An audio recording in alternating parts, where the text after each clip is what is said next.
G fashions one beautiful sari అండి. మీకు well known sari అండి. ఇదంతా కూడా మీకు బిగ్ బార్డర్, కంచి బార్డర్ వచ్చేసింది. మనకి ఇంత బాందిని డిజైన్ అండి, డబల్ షేడ్లో. బట్ ఈ ఫ్యాబ్రిక్ చాలా బాగుందండి, నార్మల్ బాందిని కాదు ఇది. విస్కో సిల్క్లో వచ్చిందండి, మీకు క్రేప్ సిల్క్ టైప్లో వచ్చింది మీకు శారీ అంతా. చాలా క్లాస్గా ఉంటుంది. ఎవర్ గ్రీన్ శారీస్ అండి ఇవన్నీ కూడా.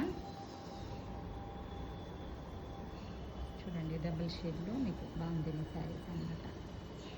నీట్గా ఉంటాయి. పట్టుకోటిప ఇది బ్లౌజ్ అండి. మీకు బ్లౌజ్ వచ్చేసేపటికి మీకు ఇలా వచ్చింది పొకెట్లో. పళ్ళు ఇలా వచ్చిందండి. దీంట్లో కలర్స్ చాలా హైట్ వచ్చాయండి. ఇది రోలింగ్ చేయించుకోవచ్చు, లేకపోతే చేయించుకోకపోయినా పర్లేదు. చాలా హైట్గానే ఉన్నాయండి saris. Please like, share and subscribe. Thank you.